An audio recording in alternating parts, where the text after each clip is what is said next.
My parents looked me dead in the eye, their expressions as cold and unyielding as a winter frost in Oregon, and said two words that would define the next decade of my life: be independent. Now, in any other family, that might have been an empowering speech, a call to adulthood. But in the Thorne household, I knew exactly how to translate it. It meant, we are not spending a single dime on your future, Caleb. It meant I was on my own. But here is the kicker, the part that twisted the knife in my gut. While they were cutting me loose without a parachute, they were simultaneously writing blank checks for my younger sister, Lydia. Tuition at a private liberal arts college? Paid. A luxury condo downtown? Signed. A brand new SUV just because she liked the color? Done. So, I left. I didn't slam doors. I didn't scream. I didn't offer a tearful goodbye. I simply packed a single, battered suitcase with everything I owned, which wasn't much, and walked out into the rain. No safety net. No backup plan. Just a silent, burning promise to myself that I would die in a ditch before I ever begged these people for love or money ever again. 12 years later, I am walking through the double mahogany doors of my sister's wedding reception. My mother, Eleanor, spots me before I even fully step onto the plush carpet. She sneers, a sound so visceral and filled with venom it was loud enough for strangers 3 tables away to hear. She looked at me like I was a muddy footprint on her pristine white rug. Why is this missing piece here? The room seemed to tilt on its axis. The air grew heavy, sucked out of the space by her audacity. My sister, Lydia, standing in her 5-figure gown, smirked like she had just won a lottery she rigged herself. She looked at me with that familiar, childish triumph. And then, her fiancé turned around. Dr. Julian Hayes. He didn't smirk. He didn't sneer. He went ghost white, the color draining from his face faster than champagne flowing from a bottle. His eyes went wide, terrified, like he was seeing a phantom. He snapped his head toward my sister and hissed, loud enough to cut through the tension. Shut up. That is Caleb Thorne. I'm about to tell you exactly what he saw in my face and why my family's perfect, curated picture started cracking right there on that marble floor. But before I peel back the layers of this deception, can you type "listening" in the comments, or tell me where you're tuning in from? Sometimes, knowing there are real people out there, witnessing the truth, makes it easier to say the parts that still sting. If you have ever been the outsider in your own bloodline, the one they tried to erase, consider subscribing to Karma's Coils. You don't have to carry that weight alone anymore. Thank you. And now, here is my story. The grand ballroom of the Gilded Rose was a masterpiece of calculated opulence, a sea of soft amber lighting, crystal stemware clinking like wind chimes, and perfectly timed, polite laughter. From the Italian marble floors to the gold-leafed vaulted ceilings, everything in that Chicago hotel whispered old money and new debt. I held Elena's hand as we passed through the frosted glass doors, and for a fleeting moment, I actually thought I could survive the evening as a spectator. I told myself this was just someone else's big day, just someone else's theater. Elena, my wife, immediately got swept up in the current of greetings. It made sense. Half the guest list seemed to be tied to her medical network, chief surgeons, research directors, hospital administrators, who spent more time on golf courses than in operating rooms. I was just the plus one, the accessory in the black tuxedo, and honestly, I preferred it that way.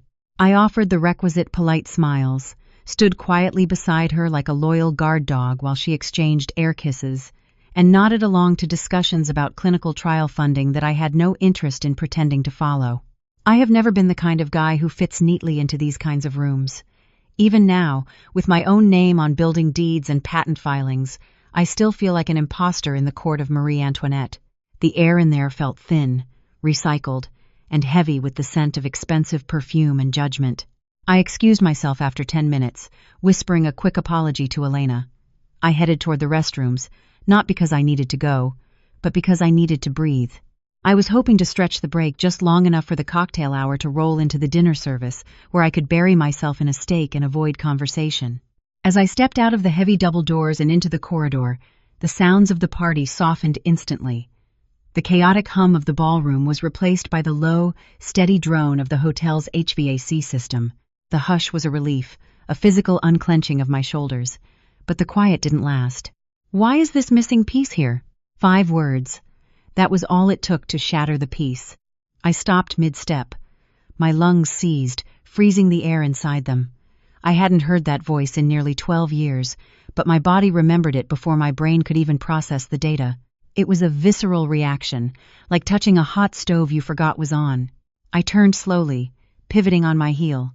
There she stood, clad in deep plum satin that cost more than my first car, wearing decades of disdain like a crown. My mother, Eleanor Thorne, and standing right beside her was a young woman in a bridal robe, her veil clipped back casually as if she owned the very oxygen in the hallway. I couldn't see her face clearly in the dim sconce lighting yet, but I knew that posture. I knew the arrogant tilt of that chin. It hit me before I could even try to deny it. Lydia. My little sister. The words had been spoken loud enough for the surrounding guest stragglers near the coat check and the bar to hear. Heads started to turn. I felt their eyes sliding over me, confused, curious, pretending not to listen but absolutely devouring the drama. I didn't say a word. My instinct, honed by years of survival, was ironclad. Do not engage. Do not give them oxygen. Do not dignify their existence with a reaction. I turned back toward the ballroom. Elena would be wondering where I was. We could just leave. I didn't need to cause a scene. I didn't need to be dragged onto their stage again.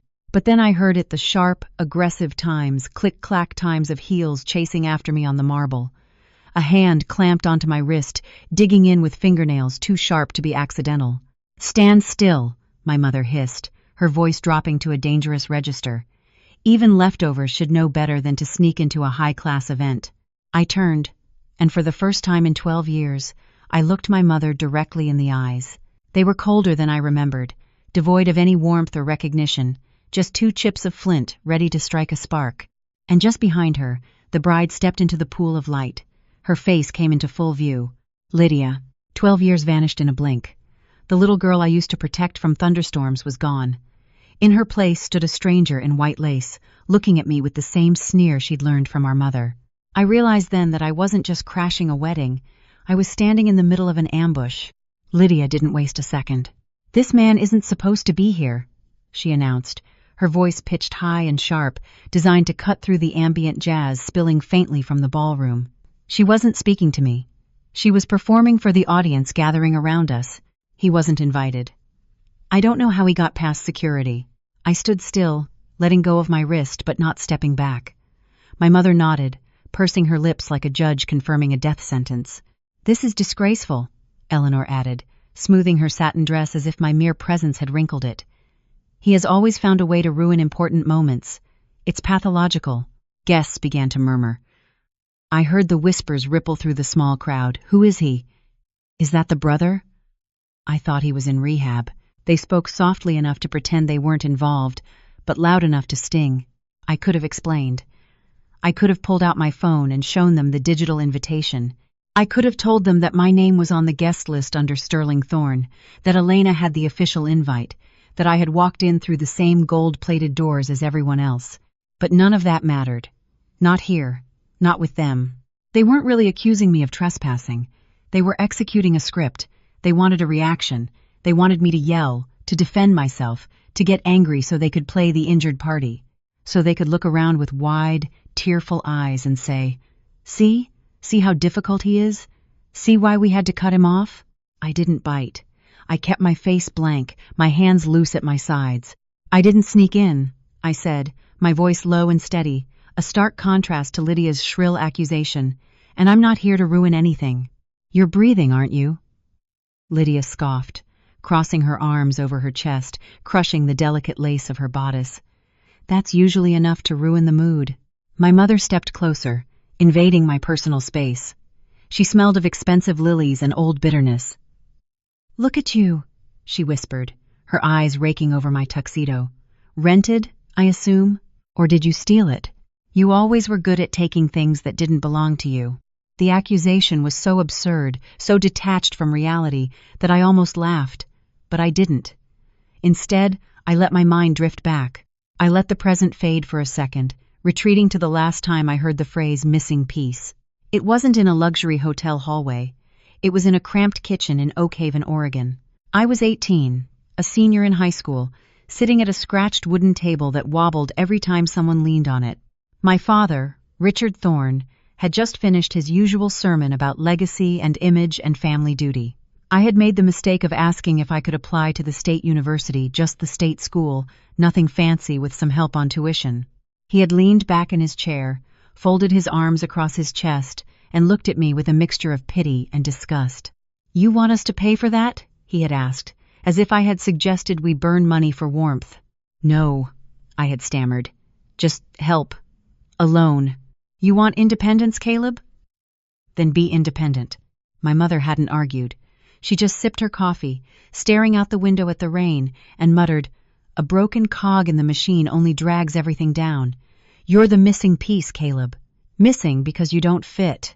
They were already planning Lydia's future that same week. Private tutors, dorm shopping, application fees for schools she hadn't even the grades for. I wasn't angry then. I was just blank. Like someone had flipped the breaker switch inside me and the lights had gone out. I remember the feeling of walking out of that kitchen like it was yesterday. It felt like someone had hollowed me out with a spoon. I got a part-time job at the hardware store 3 towns over, stacking lumber and mixing paint until my hands were permanently stained. I started saving every cent. But they didn't make it easy. They still made me hand over 30% of my paycheck for room and board, even though Lydia, who was 16 and crashing her first car, didn't pay a dime. When I finally asked to move out, my father laughed. "You're not going anywhere," he said, not looking up from his newspaper. "You'll die out there. You're too soft." I remember packing in secret. I remember forging my own path through trial and error, figuring out lease agreements in the back of the library, navigating tax paperwork, eating ramen 5 nights a week until the sodium made my fingers swell. I filed my own taxes before I could legally buy a beer. There was only one person who helped me, Uncle Silas.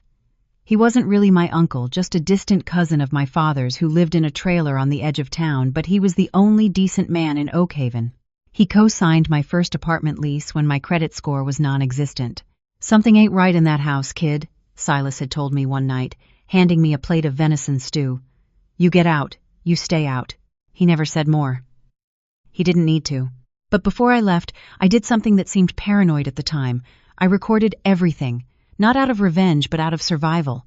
I needed to know I wasn't crazy. I captured audio clips of their insults, phone messages where they gaslit me, every cruel line they thought I'd forget. I burned it all onto encrypted drives and uploaded them to cloud servers they couldn't reach. I didn't expect to use them. I just wanted to know that the pain had proof, that I hadn't imagined the cruelty. When Lydia needed a quiet place to study for finals she was failing, they told me I was being disruptive just by existing in the living room. They asked me to leave for the weekend, and I did. That was the last time I saw any of them. Until now. Back in the hallway of the Gilded Rose, the memory faded. I looked at Lydia. She was watching me like I was a stain of red wine on her white dress that she couldn't scrub out. That's when someone else stepped into the hallway. A man in a tailored charcoal suit, his expression tight and weary, as if he had been holding his breath for hours. Lydia lit up the moment she saw him, her face transforming from sneer to angelic distress in a millisecond. "There you are, darling," she cried, linking her arm through his and pulling him close. This man somehow got in. "Can you call security? He's harassing us." The man's eyes landed on me, and something changed. His jaw tensed. His shoulders stiffened, locking into place. He looked like a man who had just stumbled into a room full of unexploded landmines. That's when I knew this wasn't just some stranger. That was her fiancé. And he wasn't looking at me like I didn't belong. He was looking at me like he recognized exactly who I was, and he didn't know what to do with the information.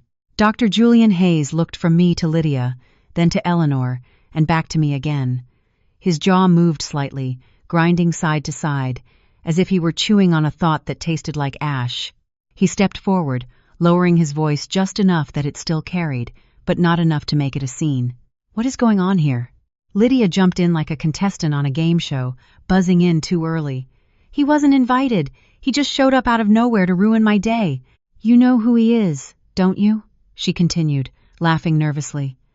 "My brother, or technically my half-brother, depending on how much you believe in DNA tests." She laughed alone at her joke. My mother crossed her arms, nodding sagely. "We didn't want to ruin your day with all of this, Julian. He has a history of disrupting things. Lydia hasn't seen him in over a decade for a reason. Julian's eyes narrowed.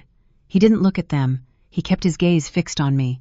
My father finally spoke, his voice even and performative, the tone of a man used to commanding boardrooms of small-town businesses. We raised him, Julian. We gave him everything through high school food, shelter, guidance. But some people, well, they don't appreciate structure. They want to blame everyone else when things don't work out. It's sad, really, but we moved on. Lydia tilted her head toward Julian, resting it on his shoulder like she was trying to land the kill shot. He's jealous. Always has been. That's why he's here now, trying to stir up drama because he can't stand seeing me happy. I stood with both hands in my pockets, my body still, my voice steady.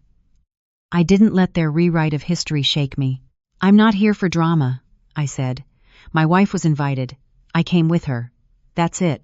Eleanor snorted, a sound so unladylike it was almost impressive. His wife? If you can believe it, he claims to be married to an Elena Sterling. That's the only reason he got in here at all. Married into money, clearly. Probably tricked some poor heiress. Julian blinked. The name landed like a hook to the jaw. Elena Sterling? My gaze stayed fixed on him. I could see the flash of recognition start to bloom behind his eyes. He was working backward, adding things up he hadn't realized were related. The pieces of the puzzle were clicking into place, and the picture they formed was terrifying him. I'd like to go back inside, I said, calm but firm. This isn't the time or place for this. You're about to get married. Let's not turn your wedding into a courtroom. But Lydia wasn't done. She couldn't let it go. She needed to win. Are you not going to throw him out? She snapped, tugging at Julian's arm like a petulant child demanding a toy. He's embarrassing us in front of everyone. Call security, Julian. That's when it hit me. I had seen Julian before. Not just in photos. Not just on the wedding website. I had seen him a few weeks ago, in a fluorescent-lit hallway at St. Jude's Medical Center. I sat with my son, Leo, who was burning with a 104-degree fever and vomiting after an allergic reaction we hadn't seen coming. Elena had been in surgery across town, unreachable. I was the one who rushed Leo in, terrified, holding his small, shaking hand. The attending physician had been a tall man with a clipped tone and sharp eyes, the kind of doctor who talks more to the chart than to the parent. He had barely looked at Leo. He'd recommended a high-dose steroid course and an immediate, expensive inpatient stay for observation aggressive, bordering on reckless considering Leo's size and the mildness of the initial symptoms. I'd pushed back. I remembered the irritation on the doctor's face when I asked for alternatives, when I questioned the necessity of a 3-day hospital stay for a reaction that was already subsiding. He gave them reluctantly, sneering at my internet research. That voice, that face, it had been Julian. He recognized me now. I could see it in the tightening around his mouth and the way his fingers flexed at his sides. He wasn't looking at me like an unwanted guest anymore. He was looking at me like a threat, like a lawsuit waiting to happen. Elena appeared beside me then, slipping between the crowd like she knew exactly where I'd be. Her hand slid into mine without hesitation, calm, grounded. That was her way. Everything okay? She asked, her voice cool water on a grease fire. Julian paled. He looked at Elena, then at me, then at the floor.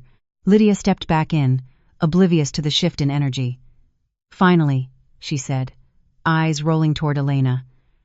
Could you please tell your husband he's not supposed to be here? This is a private event for family and friends, not whatever he is. Julian turned to her, and something cracked in his voice. Shut up, Lydia.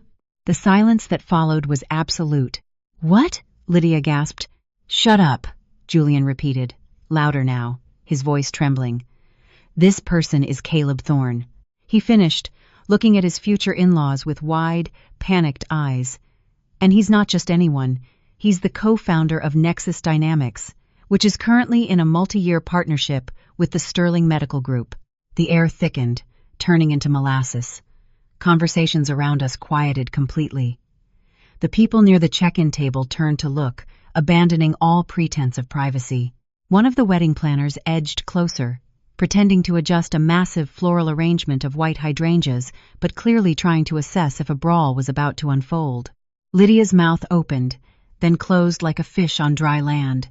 She looked at Julian, then at me, her brain failing to compute the data. Julian continued, his voice harder now, driven by fear. You just tried to humiliate someone tied directly to the system my department answers to. Are you even aware what that could mean for my career? Lydia blinked, her face flushing a deep, ugly red. You're siding with him? With times him asterisk? I'm not siding with anyone, he said tightly, running a hand through his perfectly gelled hair. I'm saying you need to stop making this about you when you don't know what you're doing. I took a breath. It was my move now, but I didn't want to play it like they expected. I wasn't here to flip tables. I wasn't here for revenge, at least, not the loud kind. I came here as a guest, I said, my voice carrying easily in the silence. Not a ghost, not a story you tell to make yourselves look better. I came with my wife, that's all. I looked directly at my parents. You may not like that I'm here. You may not like who I became, but let's not pretend you didn't choose to shut that door 12 years ago. You don't get to slam it again today. Richard stepped forward, his face purple. You think some startup gives you moral ground? Don't kid yourself, Caleb. You took the easy way out. You married rich and you're riding her coattails. You always were lazy. Elena didn't flinch.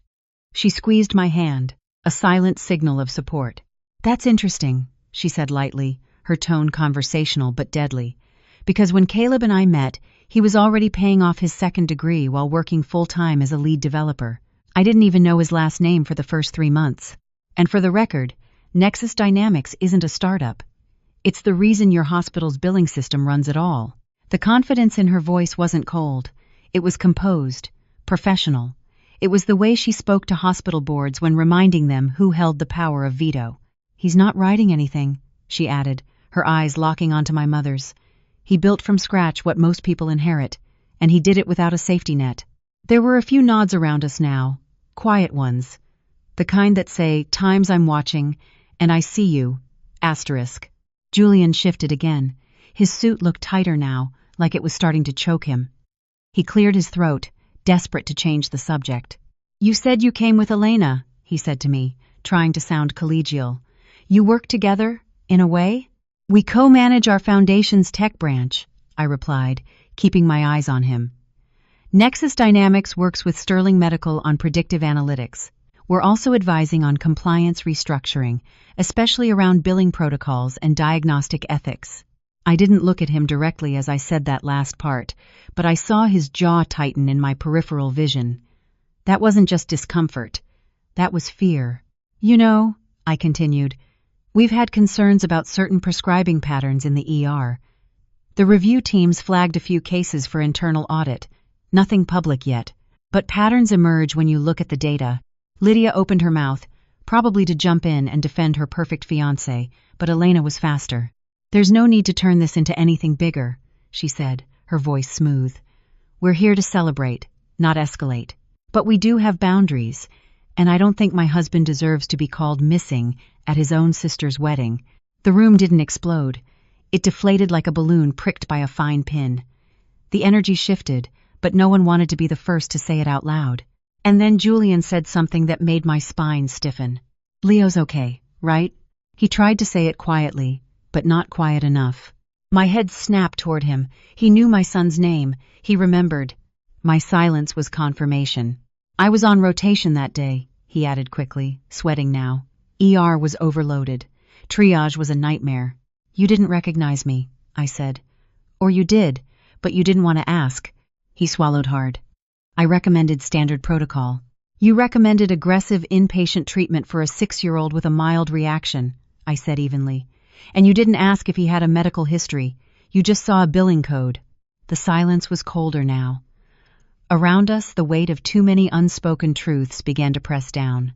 Elena touched my arm lightly. We can leave, she whispered. No, I said. Lydia's voice broke the silence, screeching like a rusty hinge. You're twisting everything, she snapped. You're always doing this, making yourself the victim. You want to wreck my wedding for what? For attention? I didn't respond. So, she turned to the guests, her voice rising, desperate to regain control of the narrative. He's been like this since we were kids. Always unstable. Our family tried. We tried to help him, but some people just can't be helped. The phrase dropped like a flare. Asterisk. Unstable. Helped. Asterisk. They were planting a story. I saw it forming even as she spoke.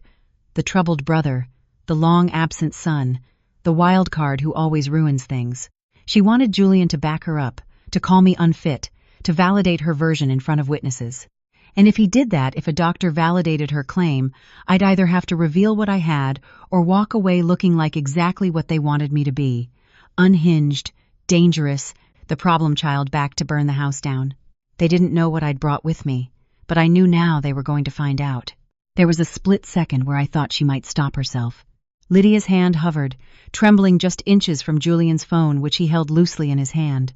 Her breathing had gone ragged, mascara threatening to streak down her carefully painted face, but her pride flared brighter than her reason. "Don't," Julian said, voice low but urgent. "Why are you doing this to me?" she snapped, her voice cracking. "You're supposed to be on my side." "I am," Julian answered. But it sounded more like a plea than a defense. But I can't ignore what's right in front of me. If there's a lie, I need to know. "Just trust me," Lydia said, gripping his arm tighter. That's when I knew she was losing control. I watched silently, letting the weight of the moment settle on everyone standing nearby. The crowd had thickened. Guests who moments ago were smiling for photos and sipping champagne were now turning to each other, whispering, shifting uncomfortably. Even the photographer had lowered her camera, sensing the shift from celebration to disaster. Lydia looked around and saw the attention gathering like thunderclouds. "You're ruining everything," she said. But I wasn't sure who she meant anymore, me, Julian, or herself. "Lydia," Julian said, slower now, carefully. "Just answer the question. Where did you go to school? What program were you in? Who was your advisor?" There was no way out.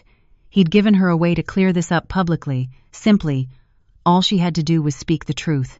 "I don't owe anyone here a performance," she snapped, eyes darting toward our parents like they'd rescue her. "This is my wedding, not a trial." She tried to smile at him, but it came out crooked. "I told you everything before. Why are you doubting me now?" "You told me a story," Julian said. "But right now, it feels like that's all it was. That was my moment." "I'm not here to destroy your day," I said calmly. "But if you're going to drag my name through the mud in front of strangers, then maybe we should talk about the truth. All of it." Julian turned to me, eyes sharp. "What truth?" I glanced at my parents. My mother's jaw was clenched so tightly her neck trembled. My father's hands were behind his back like he was at a board meeting, trying to look imposing but only looking tired. Neither said a word. "There's someone named Silas," I said slowly. "Uncle Silas. Distant cousin. He helped me when I had no one. After I left Oakhaven, he kept in touch. He told me some things about what people were saying in town, about the clinic, and about what Lydia's transcripts looked like, and what they didn't." My father's mouth twitched. "Silas was mistaken," my mother interjected quickly. "He was a drunk." "Maybe," I said, meeting her eyes. But Silas was the kind of man who didn't say things he wasn't sure of, and he kept receipts. Julian frowned. "What kind of things?" I held his gaze. "Things about Lydia taking a gap year she never mentioned, about her dropping courses she never made up, about how your fiancé might have a few. Creative interpretations of her academic timeline. And her degree." Lydia snapped her head toward me. "You're disgusting," she hissed. "You'd ruin your own sister's wedding just to feel superior for once in your life." "I didn't bring this up," I said evenly. "You did. You dragged me into this, Lydia. You made it public." Julian exhaled through his nose and pulled his phone out again. "There's a professor I know in admissions at that college. I'm going to call. He should be able to confirm some of this in 2 minutes." My mother stepped forward like a fuse had just been lit. "No," she said. "Julian, honey, this is all unnecessary. Let's just go inside. Let's forget all this drama." "You don't need to," I said. "I need to," Julian cut in, his voice cold. "Because I don't marry people I don't actually know." He pressed the phone to his ear. Lydia's eyes widened, then narrowed into slits. Before anyone could react, she reached out and yanked the phone from his hand. It was so fast, no one had time to stop her. Julian lunged for it. "What the hell are you doing? You can't just call people to humiliate me," she shouted, backing away, clutching the device to her chest. "This is my life too." "You lied," he said, stepping toward her. "And now you're making it worse." I didn't lie, she said, breath short, panic rising in her throat. I just didn't say everything. I was going to finish the credits later.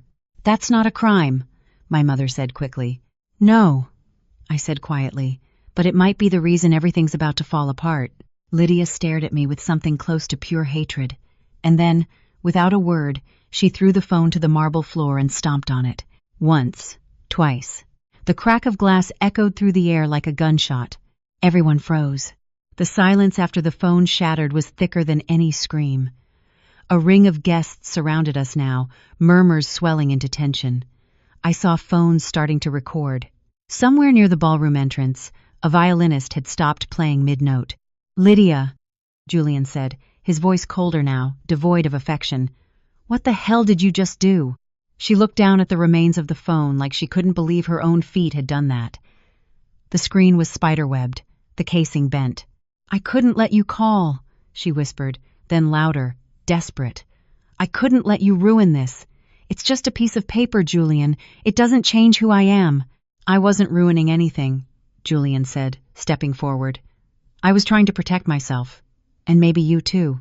You think I'm a fraud, she shot back, tears finally spilling over. You've already made up your mind. I think I don't know you at all, Julian said, and that terrifies me. Our parents rushed in. She's overwhelmed, my mother said, wrapping her arm around Lydia like she was shielding her from fire. This is a wedding, not the time for these outbursts. She's just stressed. She needs rest, my father added, nodding toward the hotel staff who were hovering nervously. Please escort this man out before more harm is done. They were doing what they always did, deflecting, rearranging the blame, painting me as the problem. I stayed rooted. I haven't done anything except respond to questions I didn't ask, I said, keeping my voice measured. And that phone, that wasn't mine. I'm asking you to leave, my father repeated, louder this time.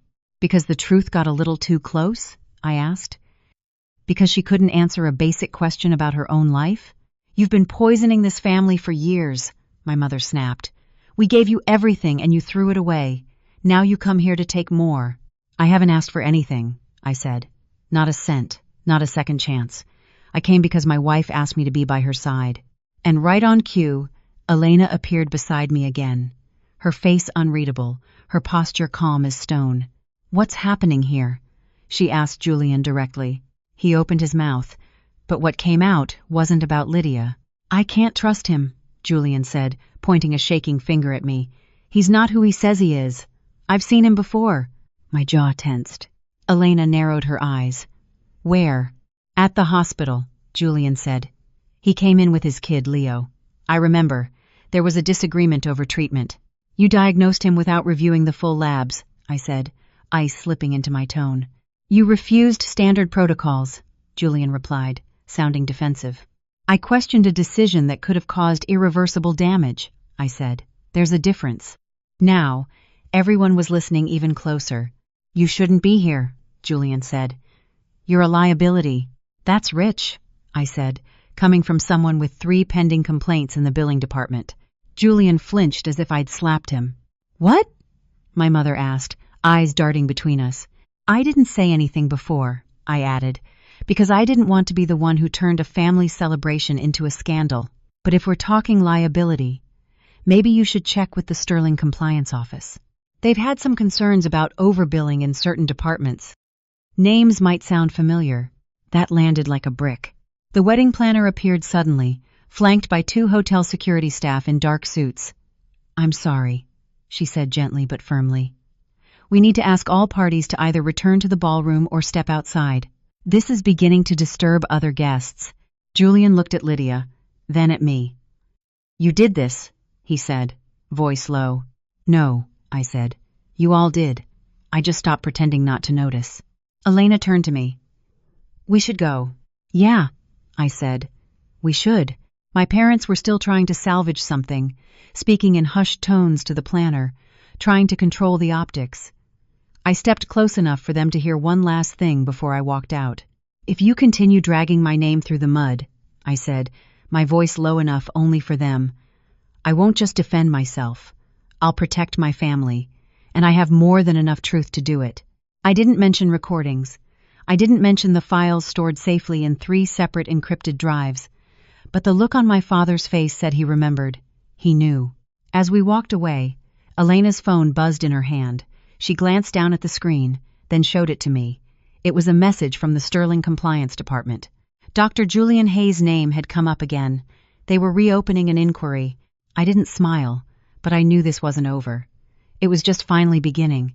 By the time we reached the car, the air outside the hotel felt almost too clean, too quiet, like the moment after a firework has gone off when your ears are still ringing. I should have felt relief walking away from it all. Instead, my chest buzzed with tension I hadn't even realized I'd been carrying. My hands were still clenched. Elena slid into the driver's seat, her face unreadable, her phone already buzzing. I sat beside her, exhaling slowly. Neither of us spoke for a moment. Then her screen lit up again. "Compliance?" she said softly. "Sterling Health," she answered, putting it on speaker. I listened. They didn't waste time. The voice on the other end confirmed what we both already suspected. Julian was under preliminary review for a pattern of overbilling and questionable diagnostic recommendations. Tonight's behavior publicly threatening a board member's spouse might accelerate formal proceedings. They asked for a statement. I gave them everything. I had precise facts, no dramatics. When it came to Leo, I chose every word like it was a scalpel. He pushed for inpatient treatment. It felt excessive, I said. We got a second opinion. It wasn't needed. The voice thanked me, promised discretion, promised follow-up. When the call ended, I thought that might be it. But Elena's screen lit up again. This time, it was a message from someone in her PR department. Julian had been trying to spin a new version of events on social media. According to his version, I was a bitter, estranged son who crashed a wedding and caused a scene. I stared out the windshield at the Chicago skyline. There it was, the pivot. I could either let that version take root, or I could act. "I don't want revenge," I said aloud. "I want protection." Elena didn't need to ask what I meant. I pulled out my phone, opened a folder I hadn't touched in years. Audio files, date-stamped, labeled. I didn't send them all, just 2, just enough. One clip of my mother scoffing at the idea of supporting my college plans. Another, my father saying I was only good for bringing in cash from my part-time job. I forwarded them directly to Sterling's legal liaison, with a short note, asterisk for context regarding the family dynamic referenced by Dr. Hayes. Asterisk. I hit send. It felt clean, controlled. Then another ping. "Uncle Silas." I hadn't heard from him in months. He messaged only one line. Asterisk, "You should know," Lydia broke down. "Her in-laws are checking everything. The wedding stalled." Asterisk. Of course it was. A house built on pretend degrees and curated Instagram captions wasn't going to survive scrutiny. A minute later, another message came, this time from a number I didn't recognize. Asterisk. "Your parents are contacting the hospital saying they need to speak with you. Something about a family emergency." Asterisk. I laughed, a dry sound. Emergency? No. This was them losing grip on the narrative. Elena glanced over. "You okay?" "Yeah," I said. "I just finally understand what they mean by self-sabotage." We drove in silence after that. But it was the kind of silence that doesn't ache. It was clarity. Every action had been deliberate, measured, and now I was no longer waiting for the next blow. I had chosen my ground. Back at the hotel, I packed slowly. Every fold of a shirt, every zipper felt like closing a chapter. That night, long after Elena and Leo were asleep, I stared at the ceiling, waiting for guilt. It didn't come. I didn't feel like the villain. I felt like a father, like a husband, like someone who had finally stopped letting the past write his future. Sterling Health's headquarters in downtown Chicago looked exactly like what my parents always wanted me to fear. Glass, steel, systems they couldn't manipulate with charm or guilt. No small-town favors.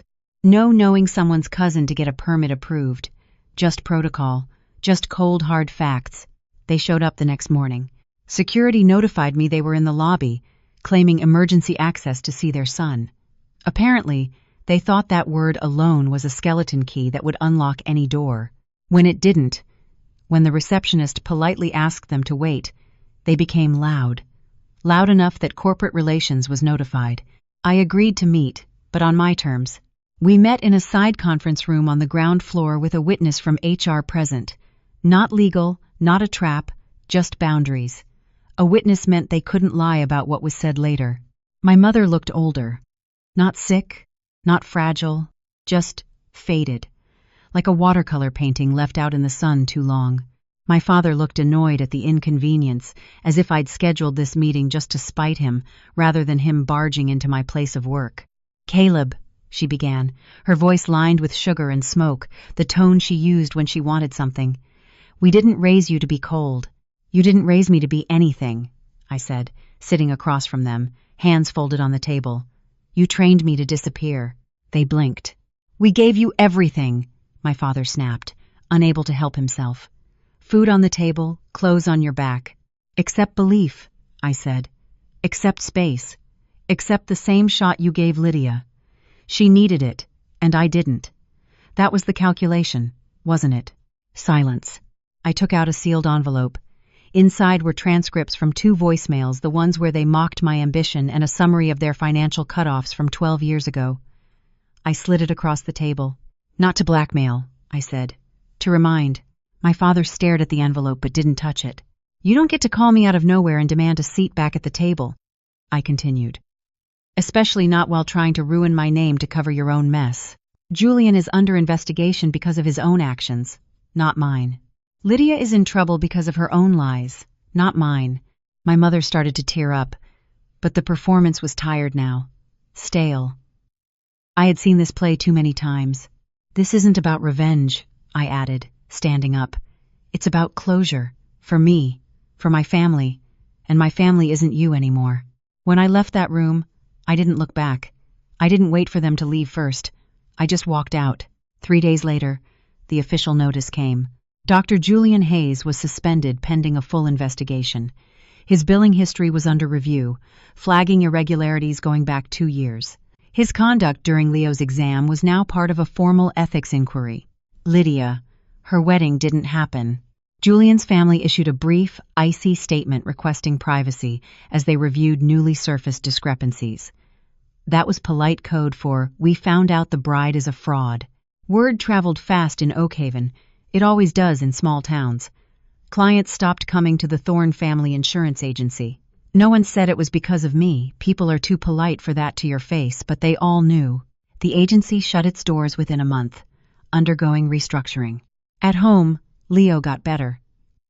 He smiled more, ate better, slept through the night without waking up from bad dreams. I took him to school every morning. I held his hand longer than I needed to, feeling the warmth of his small palm in mine. One night, I told him a story. Not about Cinderella or dragons. I told him about a boy who left home with empty pockets but managed to build something better. Not because he had to prove anything to anyone, just because he knew he could. He asked me if the boy ever went back. I shook my head. He didn't need to. When I turned off his lamp, I looked around the quiet house. The hallway light glowed warm. Elena was in the kitchen, humming something under her breath as she made tea. I wasn't the missing piece anymore. I had become the frame, the one that holds everything else together. Some stories don't end with fireworks. They end in silence. They end in choices made behind closed doors, in boundaries drawn without an audience. That's what this story became. Not a revenge plot, not a courtroom victory where the gavel bangs and everyone cheers. Just a quiet refusal to keep bleeding for people who only know how to cut. For years, I lived with the belief that I was the problem, that I was defective, broken, unworthy. My parents told me that. My sister reinforced it. Even the town I grew up in, with its polite smiles and careful avoidance, taught me how to vanish into the wallpaper. But survival does something strange to a man. It teaches you how to become your own witness, and eventually, your own defense attorney. When I walked into that wedding in Chicago, I didn't know I was walking into a test of who I used to be versus who I've become. And maybe that's what life is. A series of rooms we keep re-entering until we realize we don't belong there anymore. That day wasn't about confrontation. It was about liberation. Not from them, but from the lies they planted in me. I don't believe in perfect endings. I believe in earned peace, in sitting across the table from your past and saying, "No more," in choosing to protect the people who see you, not the version your family tried to sculpt, not the echo of who you were when you were desperate for love, but you, all your flawed, grown, raw self. I still don't have the apology I deserved. I probably never will. And I've made peace with that because I'm no longer chasing apologies. I'm building a life where I don't need them. I have a partner who sees through the noise, a child whose laughter is louder than all the shame I used to carry, a home where nothing is earned by silence or submission. That is my justice. That is my reward. And to anyone out there who's ever been told they're the missing piece, let me tell you this. You were never missing. You were misplaced, misunderstood, but not missing. You were just waiting to come home to yourself.